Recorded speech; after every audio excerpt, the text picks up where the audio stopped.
So welcome to another video and podcast in our series of Gyms Advice on the Gyms Network, where we want to try and provide you with as much valuable content as possible with some of our really successful franchisors, franchisees and divisionals. So with me today is Paul Comerford, who is the owner of the Gyms Building Inspections Division and also the Hazardous Material Removal Division. Now both of these divisions are doing really well. I think Building Inspections is up to around 140 franchisees, making it probably one of the largest building inspection franchises in the world, and Hazardous Material Removal is up to around 20 franchisees now. It's still relatively in its early phase, but that's doing really well. So thanks for doing this, Paul, and welcome along. And I'll start with our first question, which we always give to everyone, which is, what is Jim like? Jim, yeah, he's a good man. He's a honest fella. He's always pretty fair. Sometimes some of the decisions that come my way, or especially in the early days of, God damn, why does he do that, or why is he doing that? And then kind of like 3 or 4 or 6 months later, I sort of understand why he made that decision or why he did it, and it always turns out to be the right decision. But it's quite hard when you're in the war zone or the thick of things, in franchisee, franchisor, or decision making at the helm of the division, and then Jim sort of stepping in and saying, "No, go in this direction." It sometimes, at the time, seems very controversial, or why? What's the reasoning behind that? But it does most of the time. I must say, it comes out in a neutral or in my favour, or so he looks after us in a weird way. So for those watching or listening to this, so we have a divisional meeting which is every quarter, and it's basically for divisional franchisors to bring stuff on behalf and try and make some changes maybe. So I know Building Inspections, I know yourself are really involved in that process. So maybe is that because you're getting your franchisors pushing you to maybe change something, or is that something you want to try and change within the gym system, or how does that generally come about? Because you were very involved in that process. Divisional meetings. I suppose the franchisor group, there's 16 franchisors who are very active, and we all work together as a team as much as possible. But when we get together as a group, we try and do it a couple of times a year. We've got some good operators in there, and I think it drives the business with good quality people sort of giving their opinions. Sometimes it's hard not to take it personally, but when you look at it, you really need to look at it in a business context all the time, because it is a business that's growing, and we're making waves all the time. So I need to put up those questions and get them answered or aired with the other divisionals. It's really good getting the other divisionals' point of view on different things, but we proactively do our own in-house marketing team, which it's not really a profit-making centre, but it's always drives from there, I suppose, because we get leads and also leads for franchise inquiries. So there's a lot of it. There's a lot of motion goes behind that. It does drive from the franchisors and also from myself and my team around me. It's imperative that we keep in tune to the gyms group and all the other divisionals, what they're doing and what they're up to. That's really good. So let's now take a step back. So what did you do actually before starting up the Gyms Building Inspections Division? What were you doing prior? Yes, I was, prior to that, I was a builder, just a licensed builder in Victoria. I got into pest control through a company called Bayer Environmental Science. They kept bugging me to install some termite barriers for them. There was a termite barrier at the time called Cordon termite barrier. So I was building, and one of the guys who worked there just kept trying to ask me to go into this commercial. I said, mate, I'm not really interested, I'm a builder, I don't want to get into pest control stuff, or termite. But eventually I worked out that the pre-con side of pest control is just purely planning and quoting off plans. So being able to read plans and understand construction was a really big in for me, having that building background. So that's how I got into pest control. So I started doing Cordon termite barrier. Then I eventually started up a business called Termite Solutions Victoria. Didn't know what cockroach sort of looked like, or a rodent or anything. But I eventually learnt and did some courses, and I got some good technicians on board that helped me as well. But I concentrated on the pre-con or pre-construction when you're building a new house, protecting them for termite management systems. And when Jim's Pest Control came onto the market, I think it would have been like 2009, 2010. I always had I was actually doing building inspections and termite inspections. Yep. And I wanted to do something bigger and better. So I actually just bought a pest control franchise. And I came out to here at Moorabbah, did the 3-day session, and really thought it's a perfect vehicle for me to do building inspections nationally around Australia. Yep. So I waited about 3 months. I had Jim's number saved from the whiteboard, and gave Jim a call, and I think in the morning, and then that afternoon I was in his office talking about starting the building inspection division. Really? So that quick? Yeah. When I actually rocked up to Jim's group head office, like I think I booked in a time of 4 o'clock or something to meet him. And I had to wait for him for about half an hour to finish his game of chess. He was playing game of chess with one of the IT guys. So I thought, this is pretty cool. Yeah. So that's how it all started. Yeah. That's pretty interesting, because obviously when people come to training, they're obviously stuck. I'm going to be a franchisee. But you said, no, they've got more potential because I can see what this is about. Yeah. And you had that idea, and you said, how did you decide to use this as the vehicle to do your expansion? Because it would have been pretty easy for you to go away and then go maybe start up on your own. Yeah. So what made you decide to use Jim's as your vehicle to do this? It was a big decision, especially for building inspections, whether the brand would work in the context of people buying building inspections off a face and a brand that had, it was always that worry of, is the mowing going to work in our favour, or is it going to work against us? It is a pro or a con. Yeah. However, I did. What sort of nailed it for me was we did a bit of market research around a couple of states in Australia, where we went to some auctions and we handed out some giveaways, some gifts. I can't remember; they weren't branded gifts, but we had the competitors for building inspectors in that particular state. I think Archicenter was one of the main ones at the time. And we had Jim's building inspections there. We hadn't started, by the way. And they, 85% of the time, they were ticking Jim's building inspections as one they would use or pick. Yeah. So I thought, okay, this is time to invest. And that's really interesting that you actually did that market research. When we do these interviews, I haven't heard anyone say that to me yet, which is quite interesting. So obviously now you can go online and you can send out stuff to panels, but you actually went out to the auctions and you actually gave that out just to test it yourself in person. And that's Did that surprise you? I knew the brand. There was something special there about the brand and building inspections. It's not so much about. So I think the competitors, people in building inspections or doing pre-purchase building inspections and asbestos inspections, kind of really like either go, damn, what a great idea, or they really hate it. Yeah. But the public, however, like through marketing and the perception of the brand and us behind them, I think they love it because they know if we do make a mistake or if there is a problem, they can call. They know they can call us back and we will fix the problem. The problem's not just going to go away.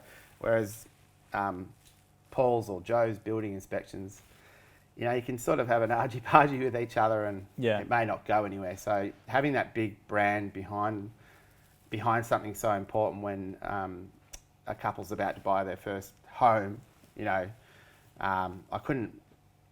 You can't grab another bigger brand in the service industry as a vehicle. Yeah. It was great, and pretty much the call center and the systems behind it is like Jim's put millions of dollars into that. It's very hard to build and very hard to, So that combined with our putting a lot of money into the development of the building inspection app that we use, online reports that we put up online for sale.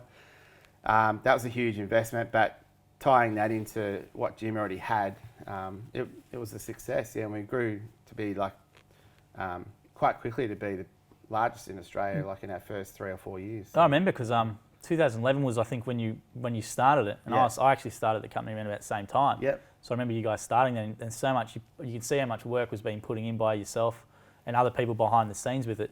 So did you do the app at the same time, or was that something that come later, or did you do it before launching? We tried to finish the app. Anyone that's in app development, or you kind of budget and plan for a time for it to start, but we did plan for the app to be ready before our first franchisee came on board. Yeah. I remember Paul Lewis is getting quite frustrated at one point, you know. Yeah. But because we'd promised the app, we ended up having a kind of a checklist, and we had a team back in our office actually doing the reports for them, you know, manually. Oh, really? Yeah. Okay. So yep. it was a bit of a crazy time until I just kept bringing the app developer Gary and like, come on, mate, come on, get it done. Get it done. Yeah.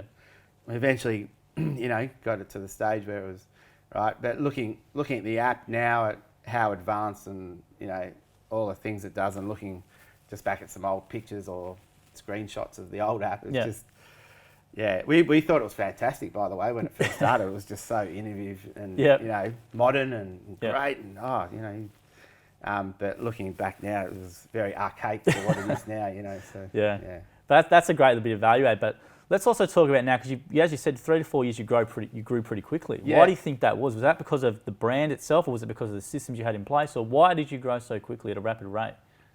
I just think there was a need for a national brand, and builders getting off the tools, like just getting back down to earth with there's so many builders out there that want to get off the tools and have a system. Like they're sort of either thinking about retiring or, you know, or just getting into something else, because the building game is quite difficult. Yeah. Like I've been through it myself. You've got cash flow issues, and so just explaining like our jobs, you get paid up front for your jobs. You know, you've got 3 jobs for the day. You can process Visa cards in the morning before you do all your jobs, basically, because you've already got their payment. So that was a big sell to. But I think myself, I get told I'm a good salesman, but I really don't think I'm a salesman. But it's just like talking to you like this and explaining to a builder who's made an inquiry. We get a lot of inquiries, so that sort of attracted people. I suppose early days we did a lot of Seek advertising. So you got builders looking for a new avenue to go down. And also I had Sam and a couple other really good franchisors that just are good at selling. You know, part of being a franchisor, you've got to be able to be organised on your sales. It's a real skill. So I was lucky. I had good sales people on board, you know, that were in the building game and were able to talk to people. Yeah. So scaling your business that quick, was there any issues or troubles you came across in growing that rapidly, or anything you recall any teething issues? Suppose, leads are always hard with growth and putting on more franchisees. Leads are always you got to scale it up in line with it. Hard to get. You can eventually catch up with it. Like, say you're getting 15 leads per franchisee per month. When you quickly put on 3 more in that region, you can kind of almost go backwards until that extra marketing dollars that they're putting in sort of kicks into Facebook or paid search on Google or whatever you're doing. But that's when I think in our 3rd, 4th year I decided to have our own marketing company.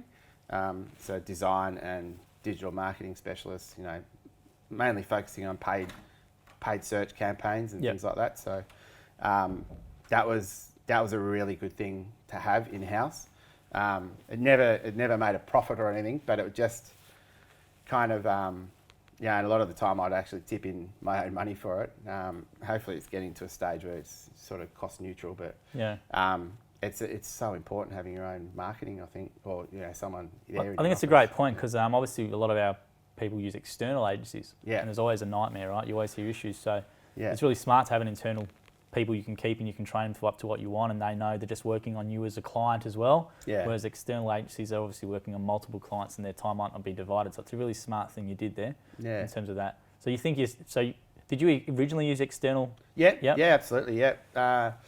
Stuck with a few, I think 12, went through three different ones over 3 years, you know. So, Yeah, that tended to be just common thread. yeah, but, you know, it's hard to, it's just nice to have someone focusing on your business and your all the time sort of thing. Yeah, and they can understand about it. yeah. So at the moment now you're up to around, I think you said there are some other competitors who are around 30 to 40, but they never went any further. But you've obviously 140 nearly now. Yeah. Why do you think you had that? You could keep going and scaling up, and the other one sort of held back a bit. Yeah, I think those the other franchise building inspection businesses in Australia and overseas, they always seem to go with the percentage of your profit type franchise setup, whereas gyms is a fixed fee each month. So guys really know what they're actually, and being able to, when you first start, you're taking as many leads as you can. So you're paying for those leads plus your management fee in the gyms group. And being able to explain to someone that their fees are actually less when they've been in for longer because they're not taking as many leads is hard to fathom, but it actually happens in real life. And we've got some really good, we've got 140 successful really good successful businesses out there that are paying less fees now than when they first started because they're not taking as many lead fees. So I don't know why the opposition's don't keep doing what you're doing, but that's fine, you know, like, yeah. Probably don't want to give away too many secrets there, but yeah. Yeah, because that seems to be, you've been able to scale it really quickly, and that's obviously one of the reasons why, which has helped. But also now I want to touch on real quickly about hazardous material removal. Yep. You know, this is a newer venture you're doing. I think you're up to nearly around 20 franchise owners, which is great. There was a really funny article, I think it was a Pop Culture magazine, which had about, you know, gyms is now doing meth removal. So maybe do you want to talk a bit about hazardous material removal and what's that all about? Yeah, the division it started out as gyms asbestos removal, which has been good, and there's quite most of the group are trained in asbestos. But over the last year or so, we've moved to hazardous material, which asbestos is still a good service. There's still plenty of around it in Australia, and those guys can earn good money removing asbestos, as long as they're all their PPEs in check and, you know, stick to our procedures and our manuals. It's very safe, you know, it's very safe for kids and like for the franchise owner, there's no real risk, you know, to your family. But getting into the science of mould and meth is kind of getting into that, you know, that lab sort of CSI sort of, you know, attracts that franchisee that really wants to know about water and a life source and those sorts of things in homes and commercial buildings is a service that's taken a while to develop. It's not something you can just sort of click your fingers and jump into. But we've got to the point now where we're working with a couple of insurance companies and our new franchisees that come in will be trained on mould and cleaning mess. So the two divisions work quite well together.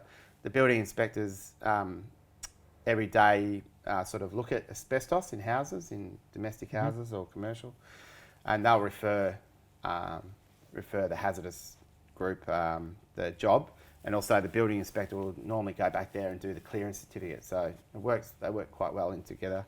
And also the building inspectors are looking at mould, and we're doing meth testing.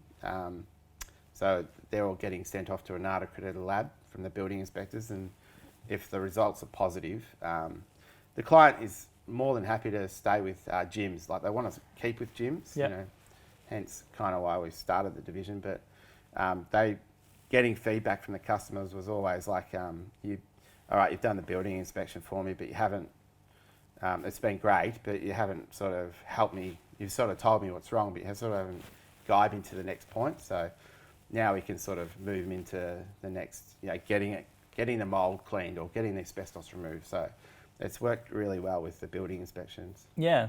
So let's maybe talk a bit more about the meth service. The reason why I mentioned this one, because this one was featured on a Pop Culture magazine, which pretty much, it was a viral article, it was shared everywhere. Yeah. So maybe you want to talk a bit about more actually what that service is and why people use it and why it's actually a popular service now. Yeah, so meth is a big problem.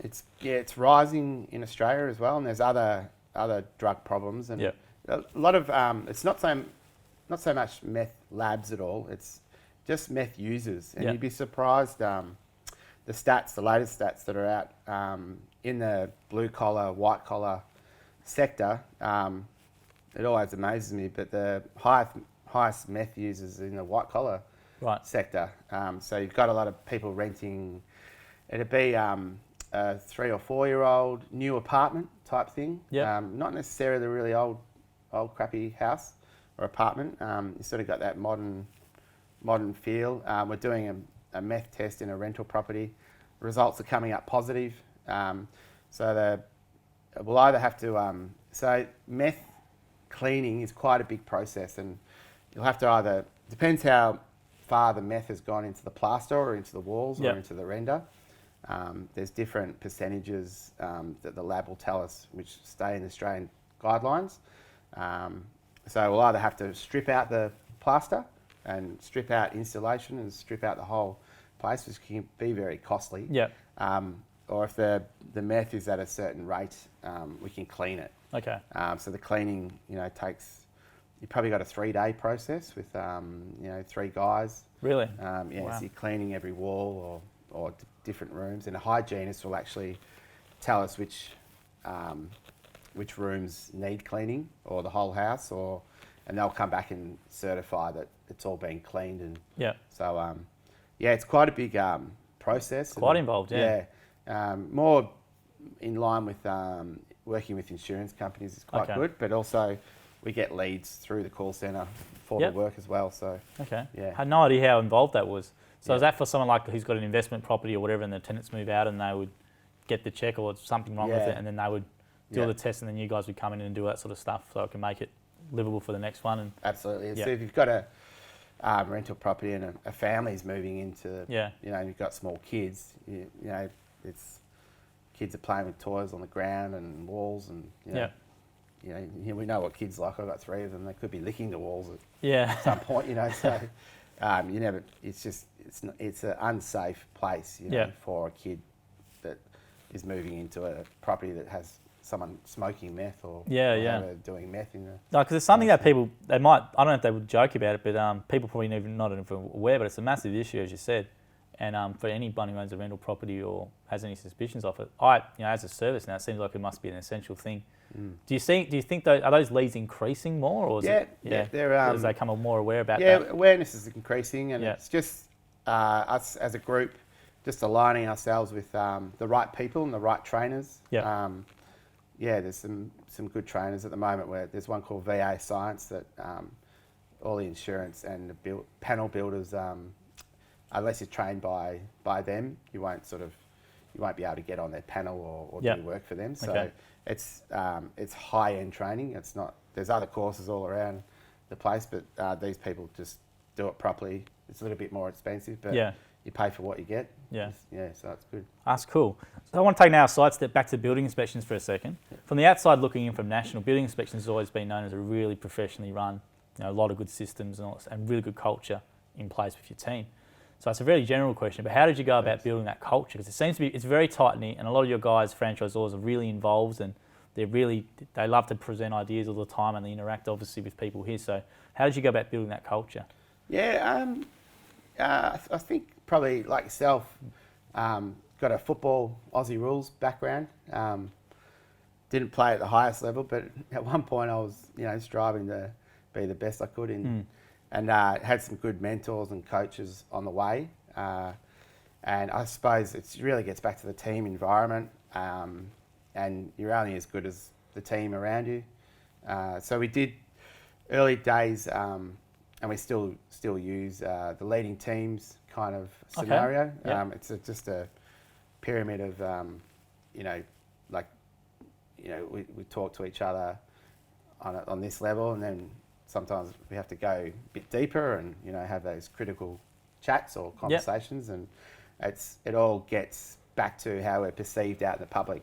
So when you're wearing our building inspections brand, it's really important to me and Suzanne, how you're perceived out in the public and how you operate, and so just using the old leading teams, structure.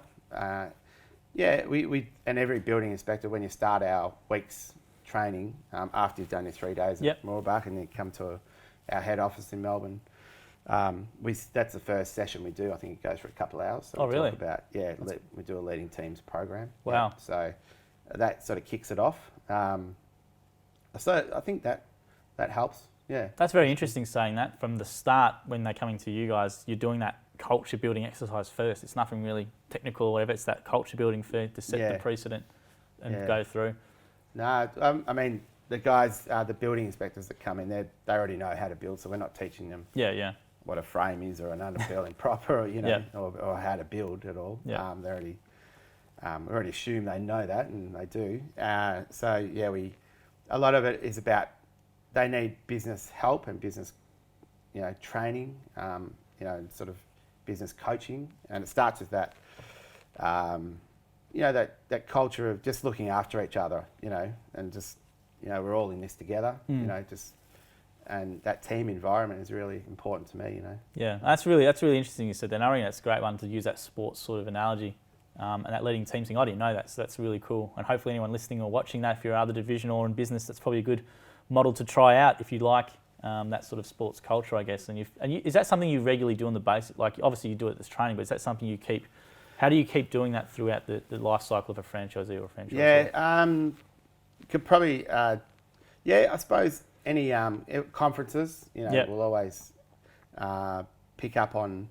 We kind of made the values and the core values of the culture with the group. I think we started at one conference in 2014. So, the group came up with we look after each other. We've got a couple more, how we're perceived out in the public, what we want to look like,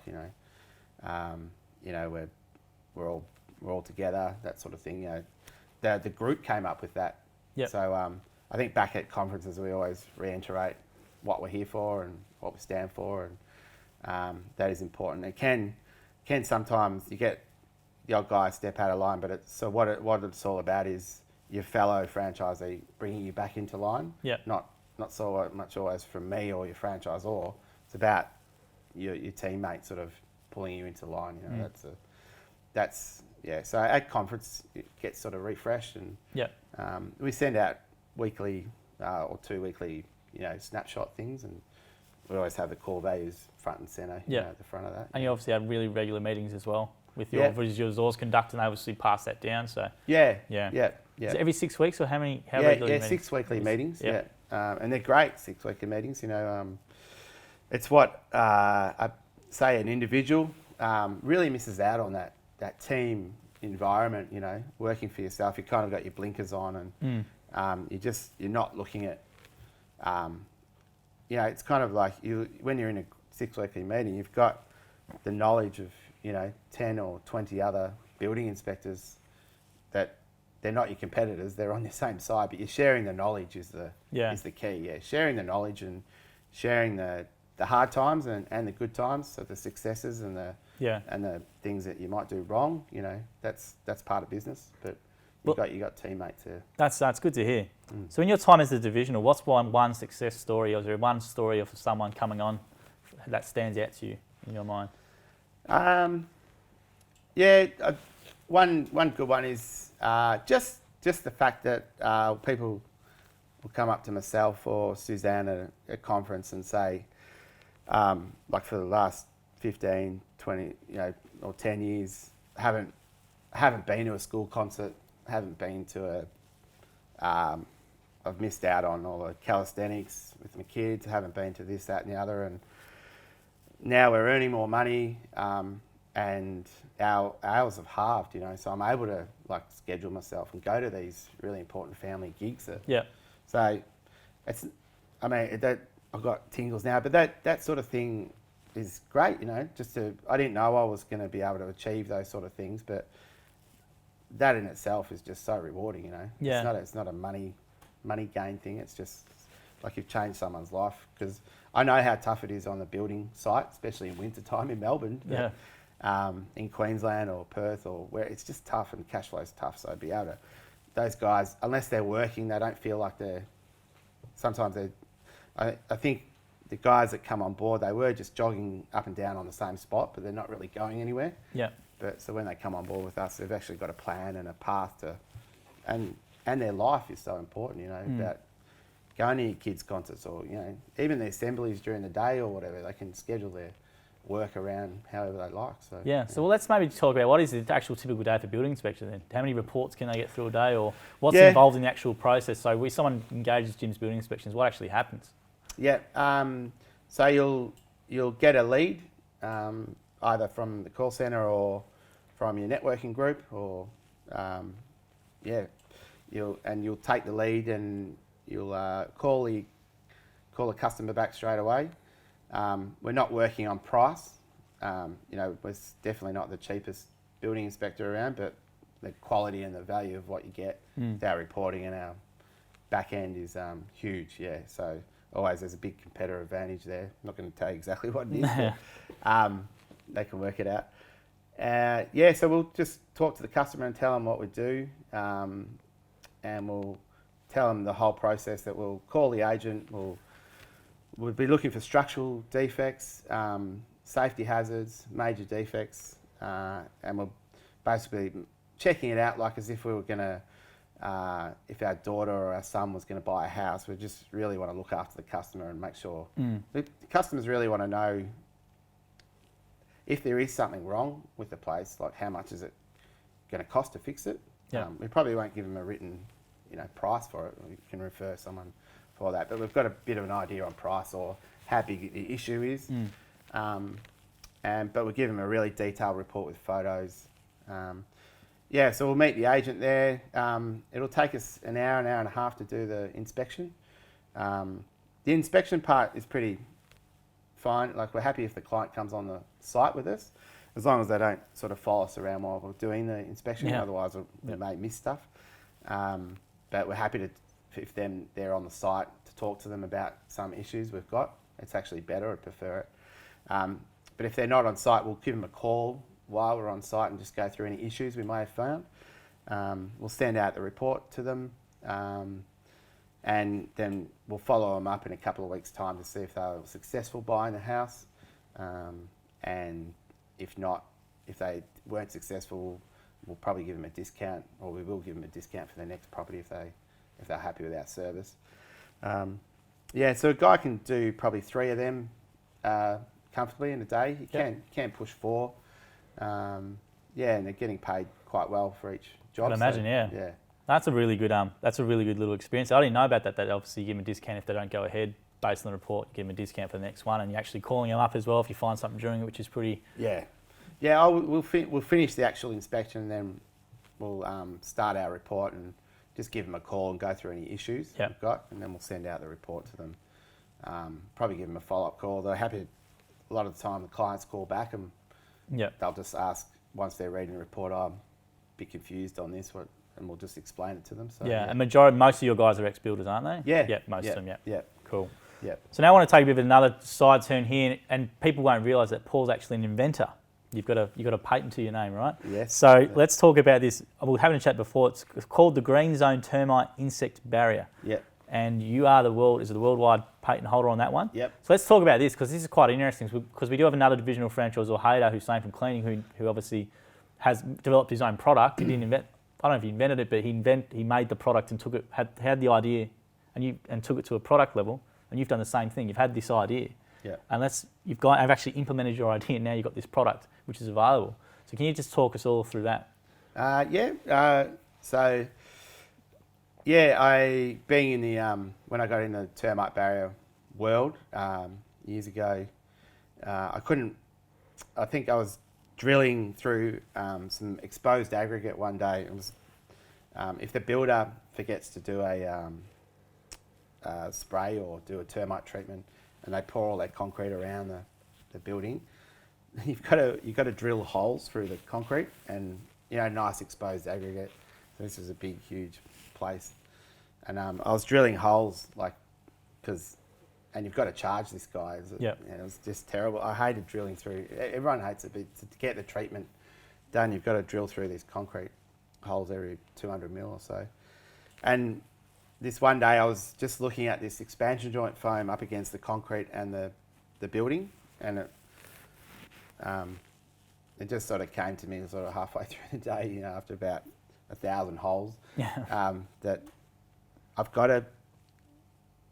Surely one of the big companies have put in the expansion joint foam, 10 mil by 100 mil expansion joint foam, a chemical, or someone's trialled it or something. So anyway, after that day I went home, Suzanne, and Suzanne's got all the degrees in the brain, so she sort of guided me into the provisional patent, sector, and we eventually had a provisional patent for it. So yeah, it's just expansion joint foam. It's all used all around the world for expansion and contraction of concrete to stop cracking and movement. Big in America, big in Europe, and huge in Australia as well. So I was able to just put a chemical called bifenthrin into the melting point before extrusion in a manufacturing sense, and away we went. So it's been about 9 years now in development. We've been on the market for 15 months. So 9 years in development. Yeah, 9 years. Wow.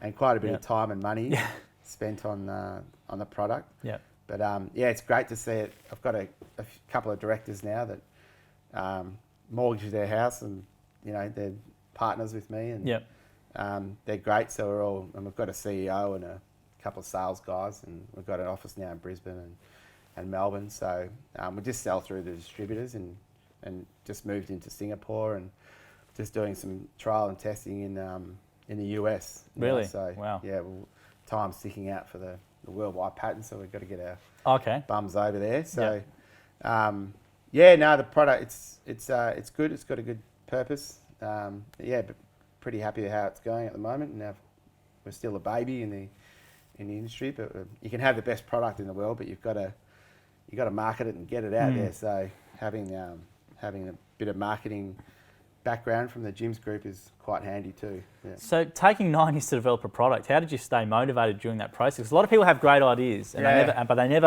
got an idea, then they look into it and go, oh, that's way too hard, or someone else get discouraged. So how did you actually just keep going for that 9 years, and what setbacks did you have during it? It's a really good point you make. I think there was at least 3 or 4 times there, over the journey where it's just, this is just too hard.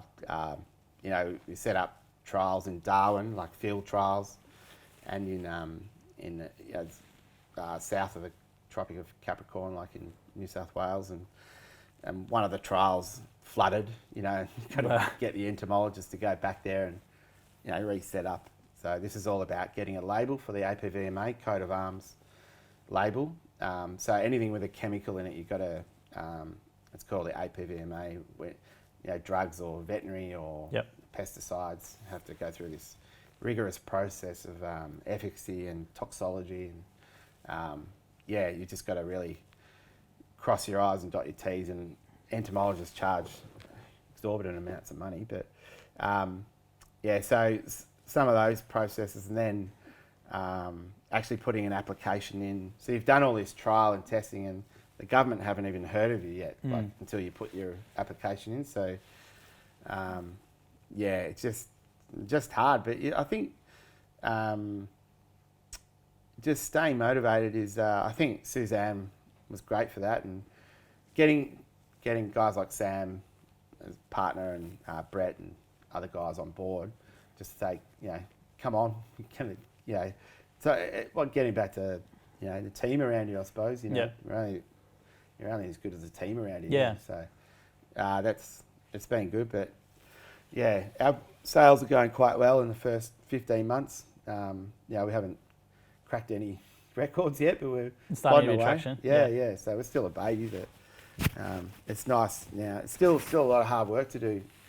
I kept saying to the guys, like, once we're on the market, now this is where the hard work really starts. So, So how do you manage your time then now? Because obviously you've got so many things pulling you left, right, and centre. You've got obviously great support from Suzanne, who's heavily involved, and you've had guys like Sam in that, and your team as well. So what's your time management now? Like, what's the average day for you? The average day, I have had troubles managing that, in the past. So I actually went out and got a business coach just in the last couple of years, which has been good, and it's just more structured time during the day. Monday meetings are important with all the businesses, there's about 6 or 7 different things going on. So yeah, time management's pretty key. I think just it's not that difficult actually. You know, like probably like Jim, you see his phone doesn't ring. It rings a lot, but it doesn't.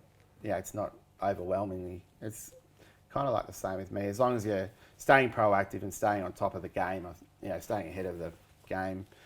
But the Monday meetings is crucial. Like I need to just nail down every bit of that and have a 30 and 60 and 90 day plan for our KPIs for every business. Yep.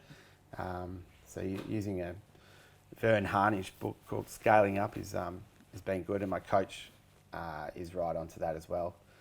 And an Infusionsoft software program that we've got, just keeping up the marketing tasks for that. So yeah, just not too bad, just more structured, I suppose, and instead of running around like with a chook like my head cut off sort of thing, like it was at one point. So yeah, well, it's quite interesting you said that because you're obviously very successful before you even got the business coach. So it's good to hear that you had that sort of, you were able to step back and say, I probably need a bit of help here, which is great. Whereas a lot of people might go, oh, what are you know, I'm already very successful, I don't need to do it. So yeah, are you open? Like a lot of the times I've been doing these interviews, they're really successful people, but they all say the same thing. They're learning and they take advice from everyone and they're able to step back and look outside themselves. There's no real ego involved at all. Do you find yourself the same? We're always learning from other people and you've just put your ego aside and you can just take advice from anyone? And yeah, oh, absolutely, yeah. It's I think also, yeah, just learning all the time, and also just for me getting out on the road every now and then, at least once a month. Okay. Crawling around a house, putting the overalls on and getting out with the boys. And oh, you still do some jobs, do you? Yeah, okay, absolutely. right. Yeah, just keeps me grounded and keeps me right. You sweat it out a little bit, and the boys enjoy it, and it just keeps me a bit more sane. And absolutely enjoy it. I think getting back to the grassroots stuff is vital. You know, it's important that you're not always just, you know, sitting behind the desk or whatever. Yeah. I actually don't have a desk. I just sort of float around. I have an iPad and checking emails all the time, but I'm constantly sort of moving around. My new GM, Larry, hates it. Yeah, so I've got a new GM. He's really good, Larry. He's trying to like put me in a desk somewhere. So I'm working on it. That's great to hear that, because that's the first approach I've heard from I'm sure other Zors do it, but you actually, every month you actively go out with franchisees and actually just go and do inspections with them and stuff like that still. Yeah. And do you find you get much learnings about it then from doing those jobs to maybe change into the business at all, or is it just something to just keep you in touch with what's going on, your finger on the pulse? Yeah, just finger on the pulse, and it's just, I think it's just for me personally, the sweat out and just getting back to the team camaraderie type of thing. Yeah. I see you sort of getting out there, you know, you're not in the office, as you said, it sort of puts them on there. Yeah. So with that green zone stuff, so going back, so if someone wants to find out more about the barrier and about the invention itself, what can they punch into Google? Is it just green zone, or what do they type in? Green zone barrier. Yep. .com.au or .com or green zone termite into Google. Yeah, and you're trying to get them, as we were saying before, you're trying to really hit that America. You just got your foot into America now. So how's that all going? Getting with the American market? Pretty difficult. It's a vigorous process again, like Australia. But we're just hitting in there. The product has got a label for ants and cockroaches. Okay. And termites. So we're more pushing the product for the ants, the insect part of it, which is not as hard a process than termites in the US. So using it in high-rise buildings in hot climates. So it's actually reducing the amount of pest control spray that you would have to do in a building. So if you're building with Green Zone, because the product in effect is actually already being used as a backing rod for caulking. So they'll put it as a backing rod and then put silicone or caulking around doors and commercial windows. So putting Green Zone in during a high-rise building would reduce the emissions or amount of chemical sprays you'd have to use over the year. So it reduces cost that way on the back end with that stuff. Okay, that's quite interesting. So if anyone wants to find out about that, just punch in Green Zone into Google and it should come up the site. Normally the movie comes up. Green Zone, okay, right, there is too. Put Green Zone termite or Green Zone termite, barrier, or Green Zone barrier, and punch that in. It's quite interesting actually. So I was learning a bit. So I'm actually asking that, but I'm learning myself, so it's really cool. So we'll just end on with a couple of more generic questions now, just regarding business owners and franchisees and stuff like that. So in your opinion, why do franchisees succeed in the gym system or just in general? Yeah, I find it's really evident to me in the building inspections. The guys from day one that are organised and have got, starts with the 3 days here, and we do a pre-planning workshop and an onboarding process. Okay. I can tell the guys that are listening and sort of really and reading our manuals and reading our procedures and not trying to reinvent the wheel. So they're sticking to our, and they're trusting, and they're sticking to our processes and our procedures, everything with 10-point plans, the way we go about doing inspections. You know, all our trade secrets are in our manual. It's not that hard. It's not anything you probably haven't heard before, but the way we do it is vital. And you'll see guys, like in their first 3 months, sort of get to that, you know, 2 inspections a day, 3 inspections a day quite quickly. Whereas the guys that, no, I know better. I will do all the read your manual but I'm going to do it this way. We sort of have to drag them in, and it'll take them longer to get to that 3 a day kind of point. Yeah. We'll have to drag them in and sit them down again, and all they need to do is follow the procedures and the manuals and the system. Everything to do with combining with the call centre here at the Gyms Group and everything, you know, it's quite an easy process if you stick to the system. Yeah. So, yeah, that's basically it, and you'll have success and you'll be earning quite good dollars. Yeah, it's quite interesting. So that's a common theme. I ask that question a lot to the other divisionals and regionals, and it's exactly the same thing what you said, which is quite encouraging, obviously. But I just want to touch on it real quickly. Suzanne's obviously was still massively involved, but really developed those manuals I want to talk about because they're really, really comprehensive. Yeah. And you've obviously invested a lot of money and time. And how involved, like obviously Suzanne was really important with that. So how important has been Suzanne into your, for anyone who doesn't know, Suzanne Comerford and Paul, my wife, Paul's wife. So my brilliant wife. That's what she saved her number in my phone as. Brilliant wife. Your brilliant wife. Yeah. So how much time in the early days did you do it? Because obviously back in 2011 you've got that, but it was so much work before that with your manuals.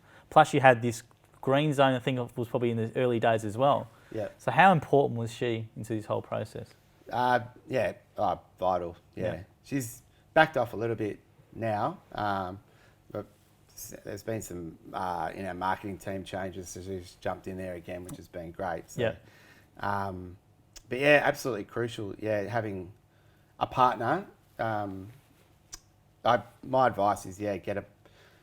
You know, partnerships are okay. You know, preferably not your wife. It's not ideal, but you know, it's been tough, but you know, things are going okay. I was going to say, well, how do you manage that? Because obviously people would be saying you work with your wife, and that's probably crazy. I think right? Having a plan that we're going to be doing this, it's all about the plan and procedure. Like we're always asking people for cash flows and business plans. We have to have a plan ourselves. And she went out and started her own styling business, staging. You know. So that was good because she was doing that and be more separate. Yeah, we kind of are in the same office, but a lot of days we don't sort of see each other. So having a plan that you're only going to be doing it for a certain amount of time is vital. I think you need to go, okay, we're going to tough it out because it's going to work out financially better if we both do this around this 2-year period or 3-year period, and then really stick to the plan, I think, and then exit or go and do separate things, in your work or life business. Yeah, it's quite interesting, very smart, because obviously if you said it to anyone saying, oh, I don't do a business with my wife, it'd be the same thing. Oh, wow, how would you go about that? But that's quite interesting. You had that plan where you said, I'll put in the 2 to 3 years of the grind together, and then we'll work out. We're backing ourselves to work out. Then after that, we can maybe sort of ease away a bit. So that's quite interesting. So going back to the franchisees and why they we sort of touched on it a bit, but why do you think business owners or franchisees tend to fail and not do so well? What's one of the common things that you've seen? It's really evident. It's not, not being proactive. I find it, it doesn't happen much in building inspections. It's been the odd one. Yeah, you guys have a really low, for anyone watching or listening, very low a turnover rate from what obviously we can tell, which is why your growth's been so good, because obviously you guys, you bring them on, but they stay for a long, long time. Yeah.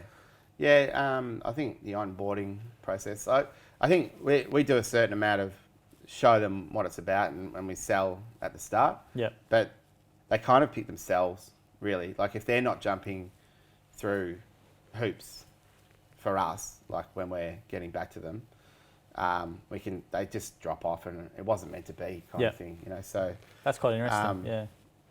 The odd time that we have put on guys that we might have let slip jump through those hoops at the start, your heart's got to be in it, you know. And you got to like the brand, you got to like the systems, and you got to be 100% on board when you start, you know. If you're only 85 or 90%, and you've signed and you've paid money and you've signed a contract and you think it's all just going to happen and you're trying to buy a job, that's where it really falls down and fails, you know. That's quite an interesting statement you said then, buying a job. It's definitely not buying a job. People, and that's a common thing we sort of see sometimes, people, you know, buy a job, but as you said, it's a business. You're buying a business with this support, but you need to be proactive. Yeah. Because I think, as what you said, I don't know how, obviously with leads and stuff, but obviously you said around average 15 a month, was it? Or what's the average leads for you guys? It'd be, some regions are less, but a lot of the metro, Sydney, Melbourne, Brisbane, maybe Perth, we probably hover around 15 a month. And you guys, you teach them to be a bit more, to be proactive and get out there, obviously, for their own leads and create referrals and all that sort of stuff. I mean, you've got this great brand and you've got this great car signage and we're neat and tidy, and presenting yourself. That's all about getting on the first day. After the first day, on the Thursday of the first week course, we actually do a whole day on you presenting yourself out in the marketplace. Okay. And we're taking live leads, and it's a whole day on marketing sort of thing. So I'd love to be able to do more on that, but a full day is probably, it's good. But they need to continue on from that full day, create their own marketing specific plan, have a laminated sheet for their elevator pitch and all the things that, you know, all the little 1%ers are key. You know, it's all. I was speaking to an opposite guy that's, you know, one of the competitors yesterday, having lunch, and I could just see some of the key vital things that we follow up and do, you know, as part of our system, is where they were just really lacking, you know. Yeah. And he was there, sort of, you know, the market was a little bit down at the moment. We're going pretty steady, you know. We're not increasing our leads in the last couple of months, but we're going okay. Yeah. So I don't mind talking to the opposition, you know, about stuff. It's fine, but so does that answer your question? No, it's fine. It's fine. So I was going to say, we'll probably end it soon now, because obviously I've kept you here for long enough. But I just want to ask you now, probably a bit more, what's your next goals in the next 5 years? You obviously got a lot on, and it's amazing to actually hear, because I knew you did do the green zone stuff, but I didn't know how involved it was. I didn't know it was prior to you actually even starting Jim's Building Inspections. So you've been juggling all these three things. So what's your plan? Obviously you do a lot of plans, which is great. So what's your 5 year, maybe your longer term vision, or what have you got goals set? We'll build the Building Inspections division up to sort of 300. 300? Wow. Franchisees, and we'll that might be over the next 5 or 7 years. Someone might step up within the group and maybe want to take over the business, one of the franchisors or a lot of the franchisees are interested in being franchisors. Yeah. So that's great to see within the group as well. You know, I really like that. But I may exit Building Inspections. It depends. But I do have a 7 year sort of plan from now on. And it'll be a great business for someone to walk into. You know, a lot of systems and processes are pretty much, you know, running themselves. And with Green Zone, I'd probably want to just work in a Green Zone and concentrate on that in the long term. That's your real passion, is it, at the Green Zone? It's a passion of mine. yeah, I love being involved with that industry. It's a bit of a different industry, like manufacturing I can imagine, yeah. and a product sort of thing. Yeah, but who knows? I may stay in building inspections the next 20 years. I don't know. Yeah, I'm enjoying it. So yeah, you got to enjoy your work. Yeah. Yeah, we'll see what happens. Okay, look, watch this space. So I was going to say, now, if people want to find out more about you, obviously you've got multiple businesses. So we've talked about one before, which is Green Zone. They can punch in probably Green Zone Termite or Green Zone Barrier into Google and they'll come up. And where about the other ones? Where can they find you? Yeah, I've got a pest control business, but we have Jim's Pest Control, which you can just call 131 546. Yeah, the other business, I've got a Bowen training group, Bowen marketing group, which is doing a bit of external things. Oh, great. We do some for other divisions in Cool. Jim's group as well. Suzanne has a staging business, but I'm not really involved with that. Yeah. Can't remember the other ones. There's heaps of things. You've got Jim's Building Inspections, obviously. So you've got Jim's Hazardous Material Removal. Yeah. Got the Bowen. Does the Bowen Group have a site? It hasn't got the site's not live for the training. Okay. It's an RTO, like a registered Okay, training right. organisation. Yep. But yeah, that's that'll help a lot of it, because I think we spent something like 380,000 last year in training external. Really? External providers. Wow. So You thought start one up? yeah, and there's probably a bit of stuff we can do with the Jim's group as well. Yeah. Awesome. So there we go. So you got a lot on. Yeah. So I'm sure if you punch them all into, we'll put some links in all the stuff and you can find Paul and about all his businesses. I think there's probably 6 or more there at least. And thanks for doing this, Paul. It was really insightful. I learned a lot actually. So no worries at all. Yeah, hopefully a lot of people get stuff out of this. And if there's any questions or comments you've got for Paul, please leave them in the comments and we can filter them through. And obviously punch him all their great businesses online. And thanks for doing this again. Appreciate it. No worries. Thank you, Joel.